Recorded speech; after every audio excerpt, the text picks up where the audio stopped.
All right, back in the studio today with another podcast. Before I jump into what we're going to talk to, quick little backstory about Men Moving Mountains. So for those of you that have been following for a short time or a little bit longer time, even though we launched it this year, menmovingmountains.org is a 501c3 nonprofit. So the reason I bring that up is everything that you're seeing on the social media platforms, which we'll get into in a minute, and including in additional to Uplift Men's University, as well as the in-person breakfast boot camps and everything else, the merchandise, everything else that's coming out with this is all paid for by donations. So I just want to make you aware of that. This is not a corporation. This is not a for-profit. It is a nonprofit. So if you want to give back to it or believe the mission that we're trying to set out to assist men with their mental health, feel free to do so. Also, I do want to mention at the top here, because we have a bigger following on TikTok than any other platform.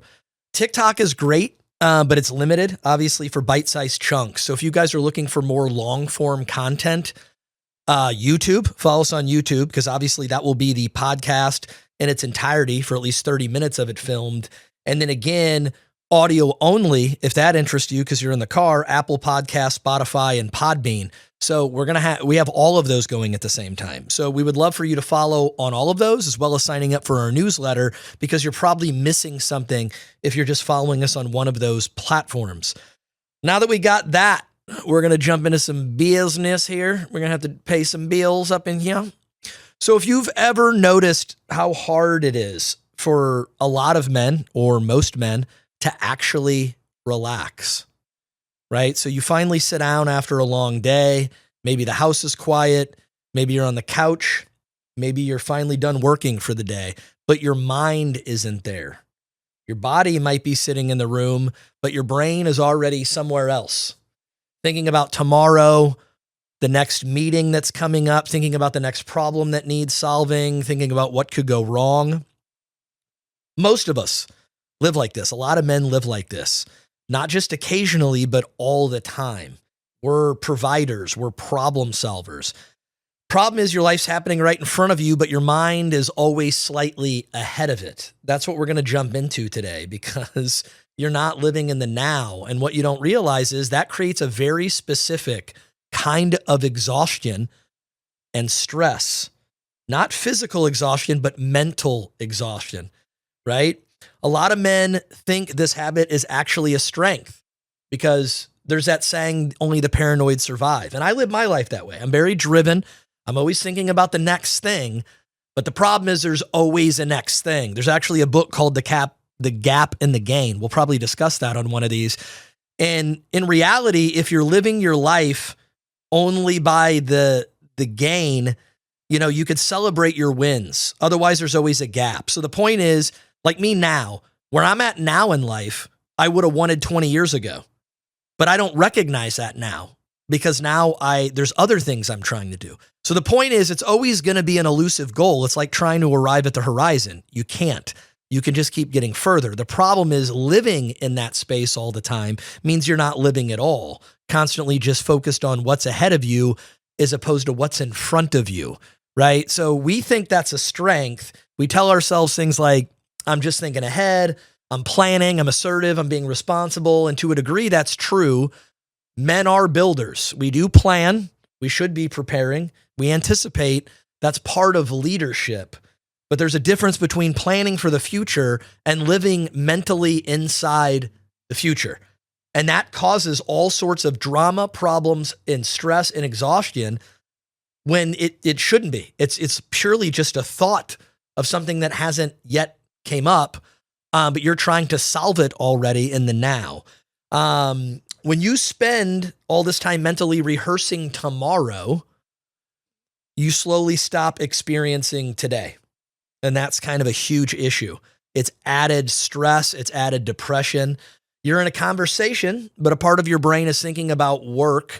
You're playing with your kids, but a part of your brain is thinking about bills. You're sitting with your wife, but a part of your brain solving tomorrow's problems.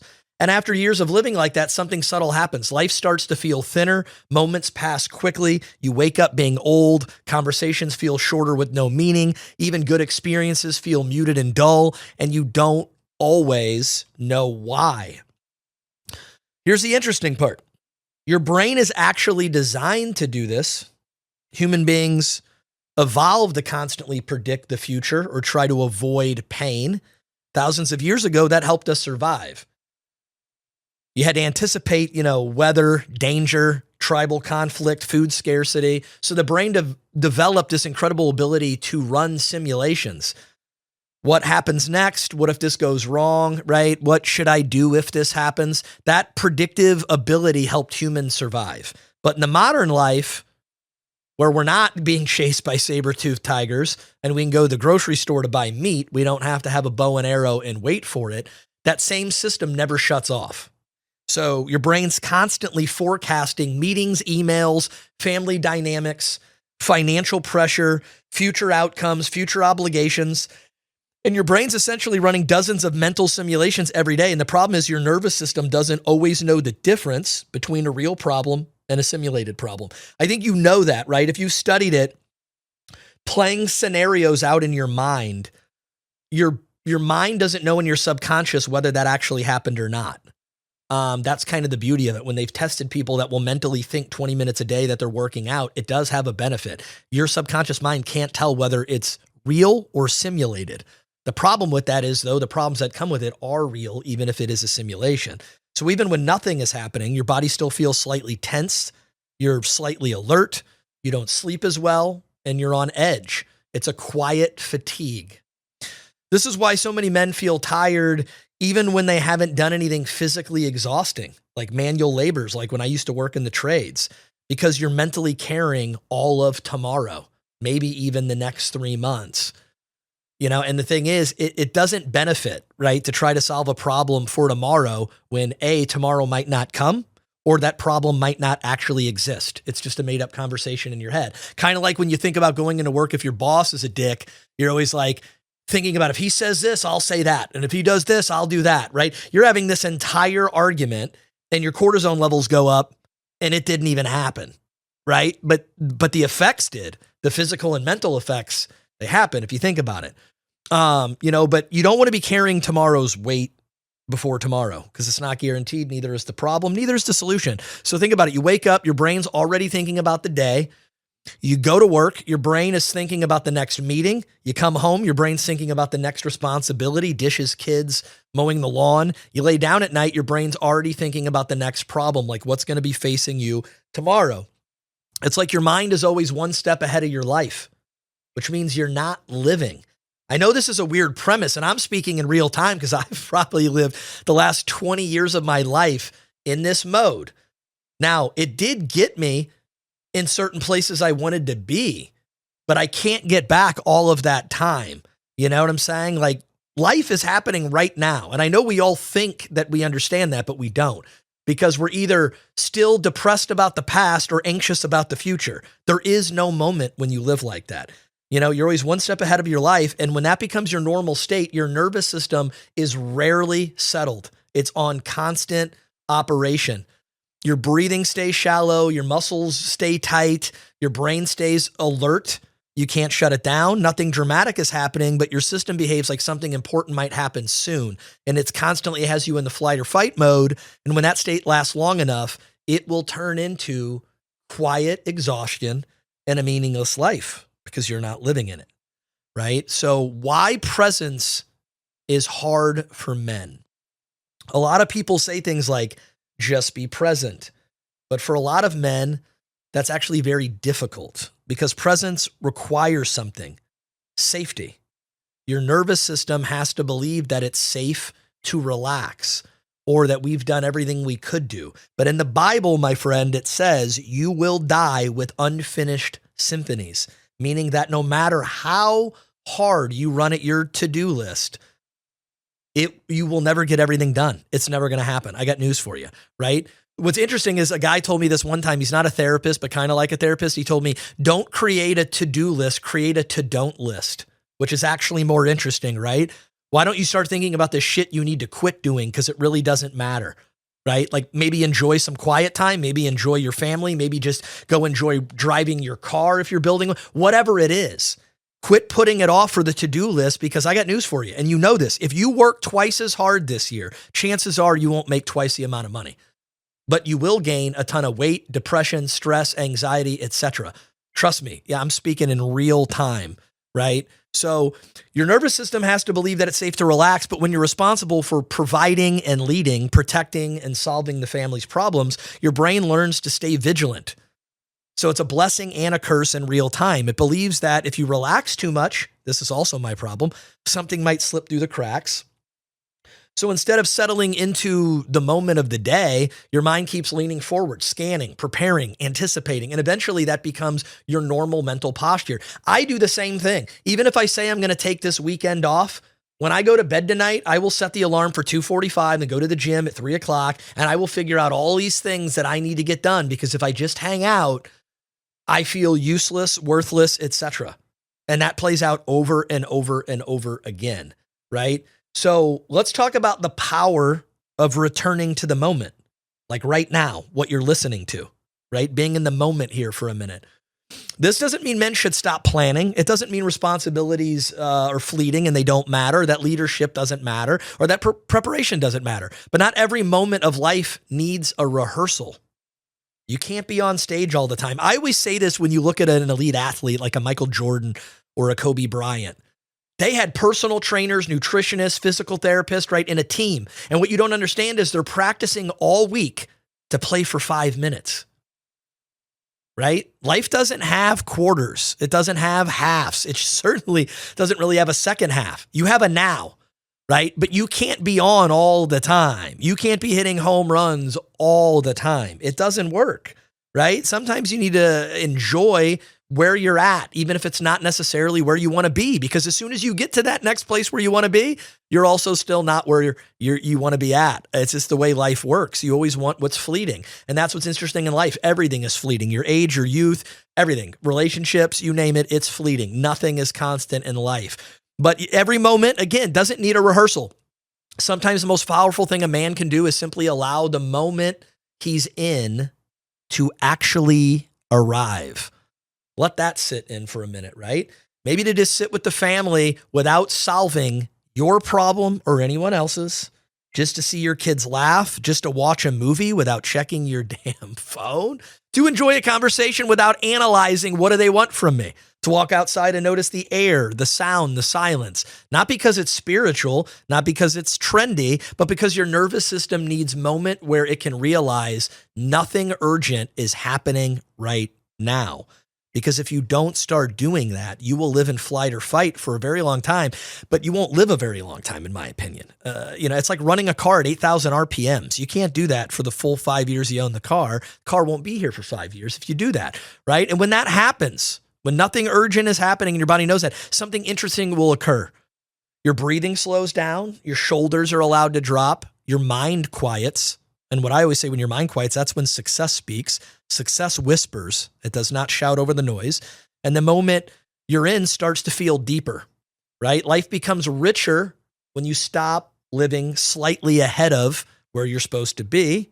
When your mind isn't constantly racing forward, moments regain texture. Conversations feel fuller. Time feels slower, which is a big one when you get my age. And the things that actually matter become easier to notice. Your brain will always predict the future. That's a part of being human, okay? But you don't need to live there all the time. Sometimes the strongest move a man can make is simply to let the moment he's in arrive. And what I want to leave you with on this is a few reflection questions. And those reflection questions, it's the quiet exhaustion of living ahead of your life, all right? So self-awareness. Do you feel like your mind is often living in tomorrow instead of today? That's an important question. When you try to relax, what thoughts usually show up first? And what responsibilities occupy your mental space most often? Because if they're the emails of the morning instead of your kid that's in front of you, that's a real problem, okay? Because kids... There's a book, actually, but they always say, how do kids spell love? Time. right? They only care what you're doing when you're around them. They're not worried about the emails either. And again, you could say, hey, I got to do these emails. I got to hit my quota. That's how my kid eats. But the kids only remember the time they spent with you. They could give two shits about all of the nonsense that you're making most important. The next few, do you mentally rehearse conversations or problems before they even happen? Because they might not happen at all. This is what I was going back to earlier. It's those fake fights that we have in our head, typically about our spouse or our boss, whatever. How often do you find yourself thinking about work when you're with family? It's hard not to be wired for work when you know that you're the breadwinner. It really is. But I got news for you. Your kids will grow up fast. You only have 18 summers and it's over. Okay. Next one. What situations make it hardest for you to stay present? Is that holding a phone? What is it? Figure that out at the family, to have a sit-down dinner where phones can't be at the table, or to watch a movie where phones can't be on the couch. This is everybody's problem, and more expansively, our kids' problems and how they're growing up these days. But I'm talking to adults right now who haven't had phones their entire life, thinking about what's going to be from kids when they have one from the age of 7 or 8. It's not good, right? Emotional awareness. When was the last time you truly felt relaxed? Okay. And I mean relaxed, not because you got high, you vaped, you had an alcoholic beverage. Legitimately relaxed. And if you don't, again, it's your thoughts. That's like Wayne Dyer used to say when somebody goes, I'm so stressed out. And he goes, stress isn't real. It's your thinking that makes it so. And the guy argued with him and he said, well, then go out and get me a 5-gallon bucket full of stress and bring it back to me. You can't. It doesn't really exist. It's anxious thoughts, anxious habits that lead to these things. Next, do you feel like you're carrying the future all day long? That's a problem, because you and I can plan out the greatest business plan, life plan of all time, and life will shatter in a moment. The most ridiculous thing that you could ever think in your life is that you actually have control over how it plays out. That doesn't mean you shouldn't plan, promote, do what you need to do and dig in. But, you might get a diagnosis tomorrow. Nothing's guaranteed. So your plans aren't either. We all know that plans go out the window almost the moment they happen. You might plan a trip to Hawaii and you get down there, it rains all 9 days. There's nothing you could do about it. You could think about it all day long, be pissed off at it, but that doesn't change the weather, right? So quit carrying the future. How does that mental load affect your energy and mood? I have a feeling when you start dialing this in, you're going to understand by asking important questions, right? Your life unfolds with the better the questions you ask it. It starts to unfold, but this has to be set aside time, right? You won't care about these questions if you just got off of work and you're listening to this. You actually have to dig in. You got to be intentional about reading these and answering these to figure out where you're at. On recentering, what is one moment this week where you can intentionally slow down? That's an important thing. Even if it's for 90 seconds doing a comm app, which I always say that I don't have time for, okay? Which is ridiculous. What helps you reconnect with the present moment? What is it? Is it seeing your kids smile? Is it being around certain people that are fun? What is that? Have more of those moments. What would you change in your life if you didn't always feel like you had to be on? Because even though as on as you are, I assure you don't need to be that on. You just think that you do, right? Which is its own situation. And I'm going to leave that right here for you. This is about not overthinking, which causes the majority of all of our problems. Some reflection questions that you can write down. You sign up for our newsletter. We could put those in there too. Again, follow us on all our socials because the engagement's going to be different and the access to these materials are going to be different. But again, we appreciate you reaching out. We appreciate you guys donating and supporting this nonprofit as we continually build this out. Like I said, again, with Uplift University coming out, where we're going to have online classes and dialogue and forums, we're going to keep building this thing out because this is important for individuals, period, but especially for men. And it's not enough to do the thing once a month, right? In order to change habits, it takes a lot of time. It takes a lot of conversations, and it's easier to do as a group. That's why they say iron sharpens iron. That's why we have this brotherhood. We appreciate you listening to today's podcast. We'll check you on the next one. If today moved something in you, it's time to move something with you. Visit menmovingmountains.org and sign up for Uplift Men University, our online platform with powerful classes, brotherhood circles, and exclusive tools to help you rise.